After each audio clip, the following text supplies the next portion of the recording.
Hello and welcome to your astrological vibrations for Monday, December 4th, 2023 by Gaia Blooming. I am Mimi and our energy mantra for today is, as I expand in my attitude of gratitude, I can explore all the good that the universe has for me. And since I last saw you, we've had some shifty energies happening. We had Mercury move into Capricorn, and I don't know about you, but I'm feeling the pre-retro shade. So is Luce. She's like, I don't know how I feel about this. Yeah, I know. We've had several technology, things go kaput in the last few days. My lights actually behind me actually all went out, my little Christmas lights, and a dehumidifier I have, and there's been a few other things. But I want to remind you that when these things happen during these retrograde or pre-retrograde seasons, energies, it's because there's a call to level you up. And so as much as you may be frustrated, see where you don't fight this energy so much, but rather embrace it as a call to leveling up, whether it's by fixing whatever, maybe your issue is communication, maybe there is clarity that can be brought forward, or maybe you get something new even. So there's so many layers of good that can come for us for this. We also have some shift in the works. We actually are going to have Venus move out of Libra today and into Scorpio. And while Scorpio is not Venus's favorite place, me being a Venus and Scorpio native, I love this. And I know that every planet and every sign has its good and it has its downfall. So we're going to explore that. Just looking to this week ahead, beyond this, we are going to have Neptune going direct this week, unless you are a Pisces and having some major things right there where Neptune's going direct. You may not feel it, but incoming, we're building to this Mercury retrograde. That'll be next week, but there's a good chance you're going to feel that. So let's dig in today. Let's look at this Venus in Scorpio energy. Venus is going to move into Scorpio at 10:51 a.m. Pacific time, moving out of that Libra. So it means the first part of the day we are going to have Venus in Libra. That actually may feel a little delectable is the word that's coming forth. A little nice. You may feel a little abundant. You may feel called to spend a little bit more than you usually do. And you may actually take a little extra time making yourself feel and look pretty in the morning, which is all wonderful and good. Make sure that you align with your value with this, like knowing your worth. Okay, this lines up. So there are some Christmas songs that I love. And I think I've said this in last year's scope because this one always touches me. I love the song "Oh Holy Night." And it's about Jesus being born and like just what a divine thing. And it's interesting because one of the lines is, "It's the night that the soul felt its worth." And every time I hear this song, all I can think of is like, we have this song about Jesus and Jesus being born and like what a beautiful thing this is. But I feel like there's a piece of the universe that anytime any of us is born, that's how the universe feels. Like this is a holy moment, this holy instant where your individual piece of soul flame has been brought to this incarnation to bring forth your magic. And I think that we need to know this about ourselves, how much the universe celebrates you and you and you and you and you and me. We're so celebrated, truly. We have angels and guides looking over us, supporting us, helping us. Like, if you can't connect with anything else today, please, with Venus at 29 degrees, let your soul feel its worth.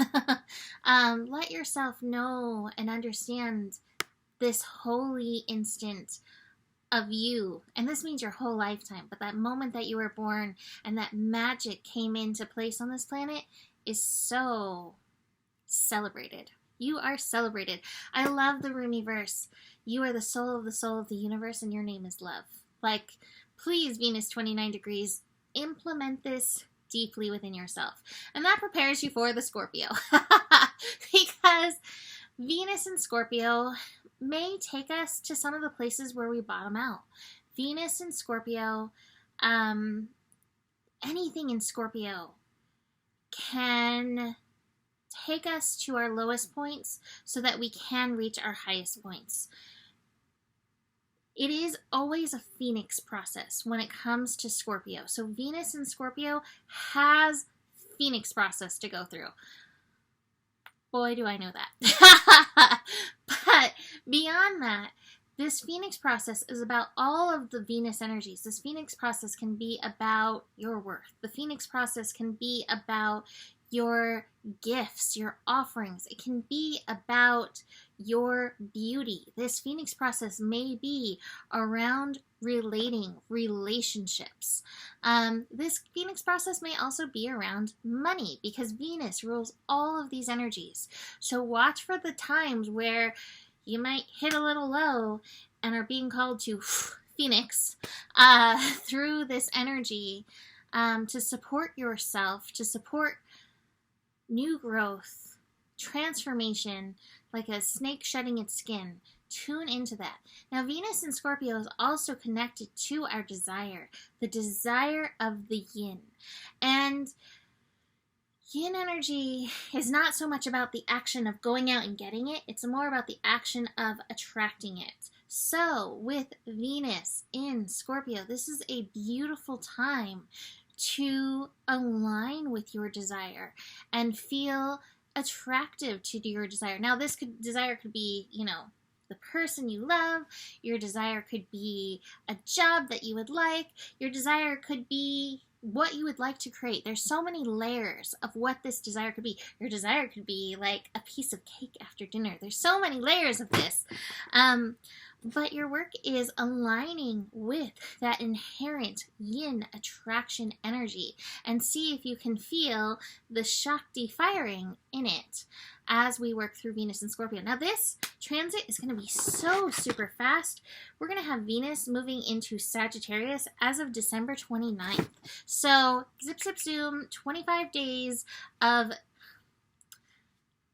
25 days of Venus in Scorpio to embrace and align with these lessons. But watch for where you need to empower your yin. Watch for where you hit those bottom points. It's not bad. That bottom is a call to rebirth. That bottom is a call to empowerment. And if you can remember that, you are going to rock Venus in Scorpio.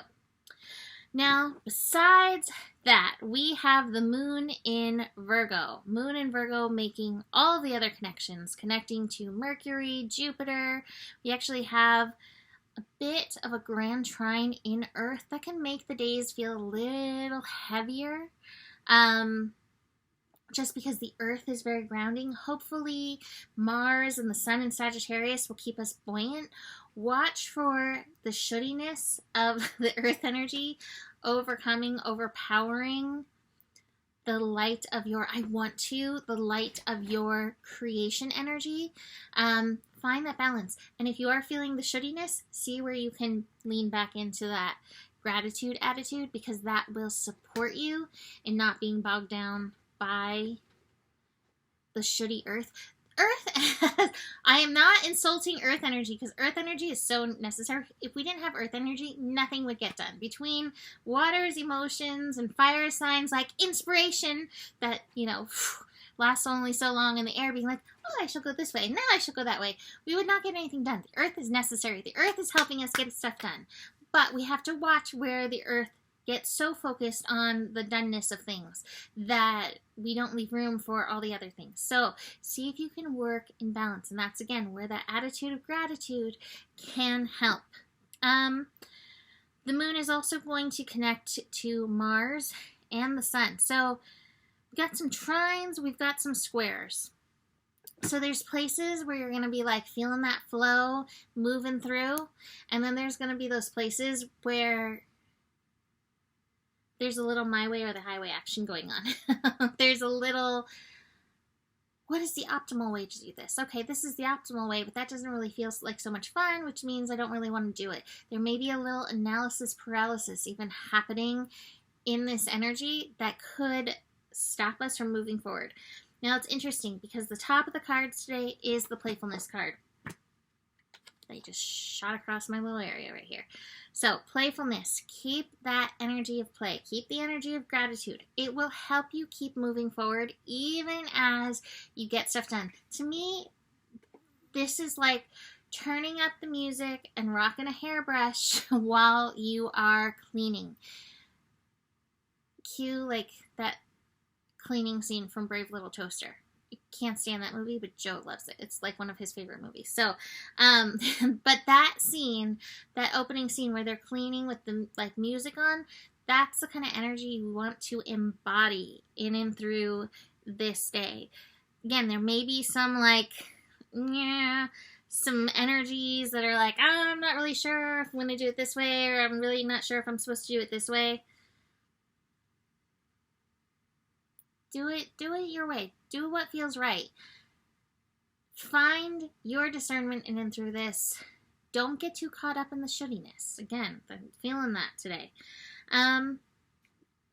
Venus will be offline as of that shift. Like I said, 10:51 a.m. Pacific time. So that's like around 1 p.m. Central time, 2 p.m. Eastern time. Once Venus goes offline, you may not find it as easy to find that peace and harmony between the earth and the fire energies.